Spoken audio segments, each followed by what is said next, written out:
Salut à tous, je suis très contente de vous retrouver aujourd'hui dans cette nouvelle vidéo. Je m'excuse, on est dans ce décor un petit peu pourri parce que mon ancien matelas obstrue ma chambre et je peux pas filmer devant mes bibliothèques. C'est même pas parce que j'ai juste la faim, j'ai la flemme aussi, donc ça explique un peu parce que sinon j'aurais peut-être pu essayer de pousser tout ça, mais grosse flemme. Du coup, je fais cette vidéo ici et aujourd'hui on se retrouve pour le deuxième update du mois de janvier qui sera probablement le dernier, sachant que je pense que je finirai des livres d'ici la fin du mois, mais pas assez pour faire un update avec que des livres de janvier. Donc on fera des lectures de janvier, de février. De toute façon, on s'en fout un petit peu. Je fais pas mes lectures par mois, même si moi, je m'organise à côté par mois. Voilà.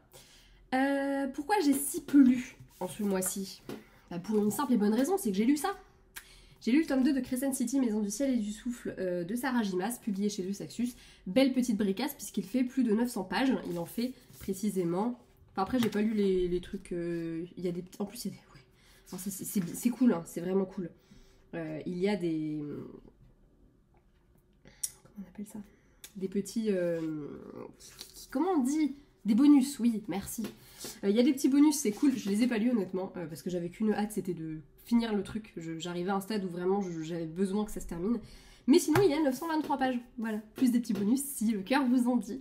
Mais moi, je les ai pas lus, je pense que je les lirai à l'occasion, mais je voyais... Enfin, pour moi, j'avais besoin de passer à autre chose, tout simplement, parce que je me suis trimballée pendant une dizaine de jours et qu'au bout d'un moment, je fais partie de ces gens qui aiment avoir plein de lectures différentes et quand un roman, je le traîne trop, ça me saoule et j'ai envie de... Enfin, j'ai besoin que ça s'arrête.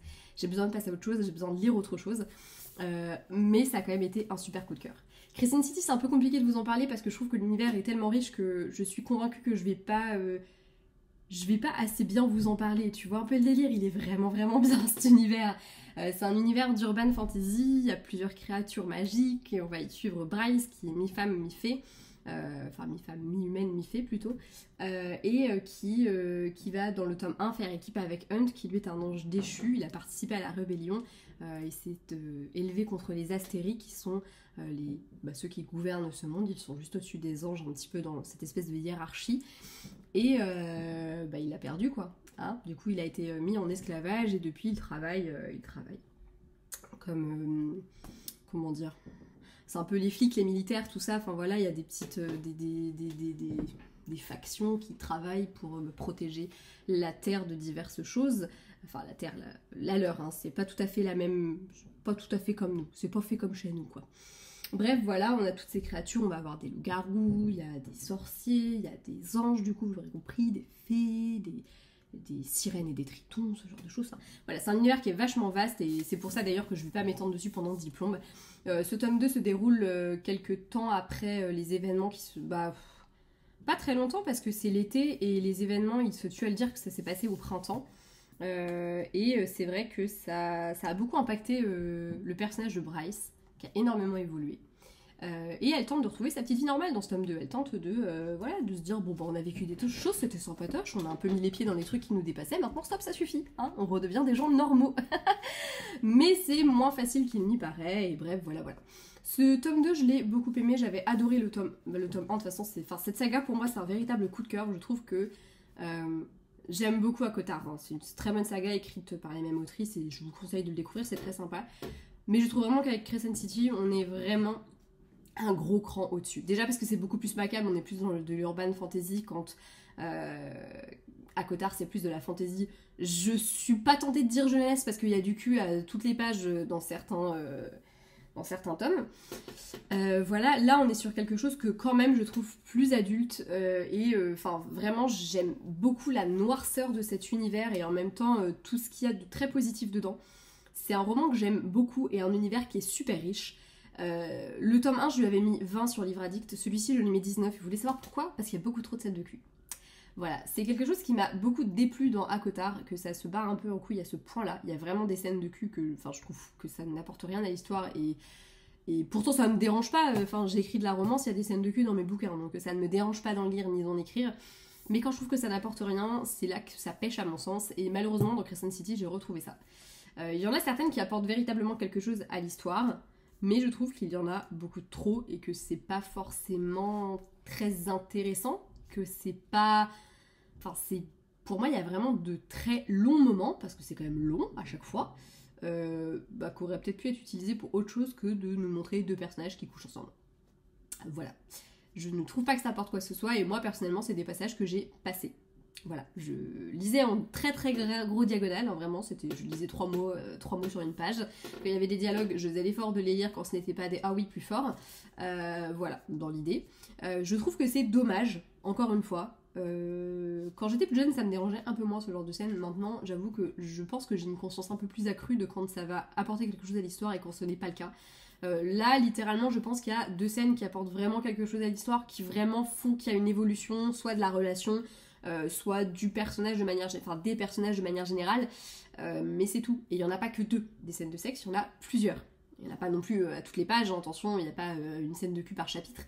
Mais je trouve que la notion de sexe est quand même vachement omniprésente et c'est pas que ça m'a gênée, c'est plus que je n'en voyais pas l'intérêt. Voilà. On va dire que c'est le gros point négatif de Crescent City, sinon à côté de ça, ça a été de la grosse bombasse. Il y a énormément d'action comme dans le tome 2, même si je trouve que c'est un peu plus lent, que la mise en place se fait plus lentement. À côté de ça, en fait, on se rend compte qu'il y a quand même beaucoup de choses qui se passent en sous-texte. Beaucoup. Je trouve que l'univers est encore plus développé, on a des grosses révélations à la fin qui sont... qui font remettre en question beaucoup de choses. Et la manière dont est construit l'univers, c'est hyper fort. On sent que l'autrice a pensé absolument à tout. C'est pensé dans les moindres détails et c'est très intéressant. J'ai très hâte de voir le tome 3 parce que là, avec le final qu'on a dans le tome 2, déjà ça va être très dur de tenir.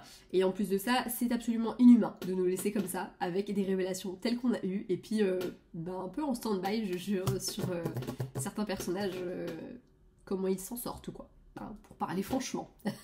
Voilà, en tout cas c'était une super lecture et même s'il m'a tenu un peu trop longtemps à mon goût, c'est aussi parce que je prenais pas forcément... non, en fait déjà le truc c'est qu'au tout début quand je l'ai commencé je voulais pas l'emmener au boulot avec moi parce qu'il est énorme et en fait je me suis dit en fait si tu ne l'emmènes pas au travail sachant que ta routine de lecture fait que les seuls moments où tu lis c'est quand tu vas au travail et quand tu rentres du travail, tu vas pas avancer dedans et du coup j'ai perdu je pense 2 jours où je l'ai pas emmené. Et après, j'avais beaucoup de mal à lâcher parfois, mais voilà, c'est une belle brique et c'est lu et c'est cool parce que comme ça, je crois que c'était la plus grosse brique qui me restait dans ma pile à lire. Enfin, quoique, il y a d'une maintenant aussi dans cette pile à lire qui, je crois, est quand même pas mal mastoc aussi, même si c'est du poche donc on se rend moins compte. Mais je pense que ouais, c'était la plus grosse brique qui me restait dans ma pile à lire. Ensuite, j'ai lu, je vous en parle de concert, les tomes 1 et 2 des amateurs de Sarah Shepard, donc le tome 1. Qui est là, et le tome 2, Compte à rebours, voilà, c'est publié chez PKJ, c'est cool, sauf que PKJ, les gars, à un moment donné, il va peut-être falloir sortir le tome 3, parce qu'en fait, moi là, ça me frustre énormément. Quand je me suis lancée dans les amateurs, je pensais que c'était une duologie, donc je me suis dit, oh bah cool, il y a les 2 tomes à la bibliothèque, vas-y, je vais lire les 2. Pauvre conne, c'est en fait une trilogie. Minimum, parce que on sait pas trop, avec Sarah Shepard, elle a quand même tendance à nous faire des trucs à rallonge, je crois que dans Les Menteuses, il y a au moins 15 tomes, et encore, j'en oublie peut-être. Bref, les amateurs, c'est l'histoire de Seneca, entre autres choses, une jeune femme d'ailleurs, qui est passionnée d'affaires criminelles non résolues et qui échange avec d'autres jeunes, d'autres gens d'ailleurs, de tout âge, sur un forum qui s'appelle Classé sans suite. Sur ce forum, elle a rencontré Maddie, et un jour, avec Maddie, ils vont tout simplement répondre un peu à l'appel au secours de Erin Kelly, qui est la sœur d'Elena Kelly. Elena Kelly est une jeune fille qui, il y a 5 ans, a disparu. Son corps a été retrouvé il y a 1 an. Et le mystère est toujours irrésolu sur ce qui lui est arrivé. Où est-ce qu'elle a disparu ?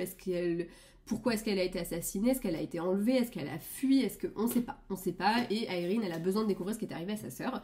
Du coup, Maddox, qui est en fait un garçon, Maddie, qui est en fait Maddox, qui est donc un garçon, ce qu'on sait pas au début, puisque je m'embrouille un peu. Hein. Bon, Maddie et Seneca se retrouvent dans la ville où vit Maddie et Erin, puisqu'ils habitent au même endroit, ce qui est très pratique, quand même, soulignons-le. Là, Seneca va découvrir que Maddie égale Maddox, donc en fait est un mec, elle ne savait pas jusque-là, même si Maddox n'a jamais dit clairement n'a jamais prétendu être une fille non plus, c'est plus, Maddie, ça fait surnom de gonzesse, donc on va dire que c'est une gonzesse. Brett également va les rejoindre, c'est quelqu'un d'autre qui est sur le forum. Ils vont tous les 4 aidés de temps à autre aussi par la demi-sœur de Maddox. Ils vont donc résoudre cette enquête. J'aime beaucoup les histoires avec des amateurs. Quand c'est des thrillers jeunesse, en fait, j'aime bien quand c'est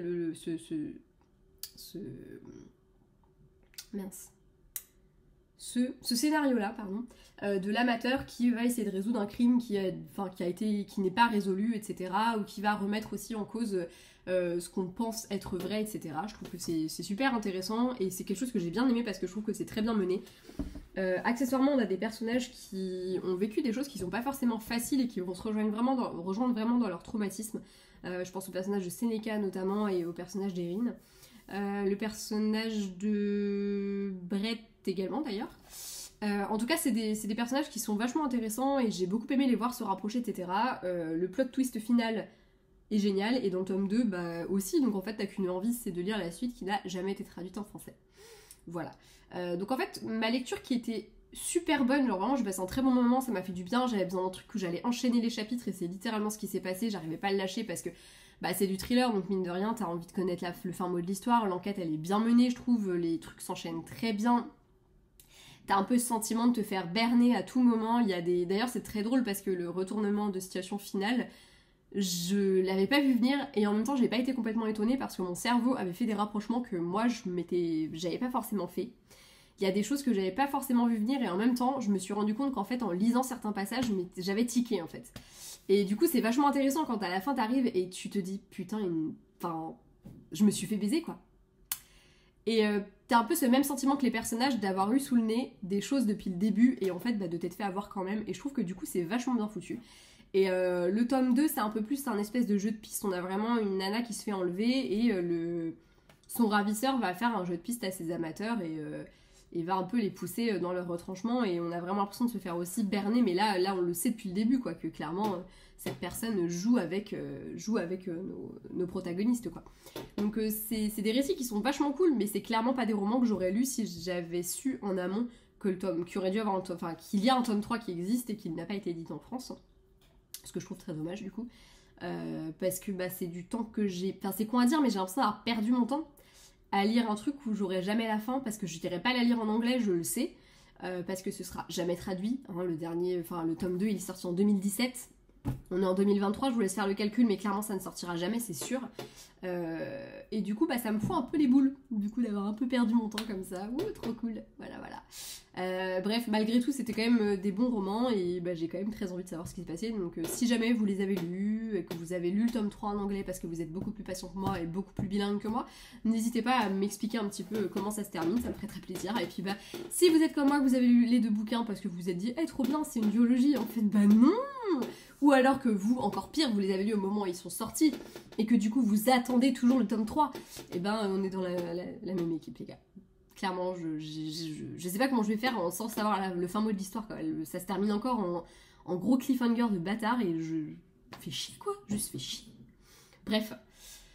Pour terminer cette update, on va parler de Love by the Star, l'épisode final. Enfin, on tient le bon bout.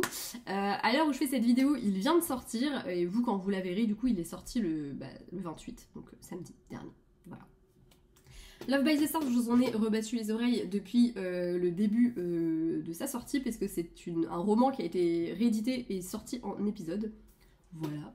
Ce que je trouve plutôt cool, que j'ai plutôt bien aimé moi ce concept, et en même temps c'était très compliqué parce que je suis pas du tout du genre, enfin je viens de le dire pour Crescent City, mais c'est vrai que j'aime bien quand une histoire je la finis rapidement, et là en l'occurrence bah, je n'avais pas trop le choix que d'attendre à chaque fois, donc du coup j'ai à la fois bien aimé ce sentiment d'impatience.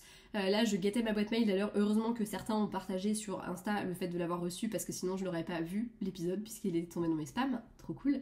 Je sais pas pourquoi, j'ai reçu plein de mails de l'autrice et j'ai jamais eu de problème, et là bah évidemment l'épisode final je ne l'ai pas eu.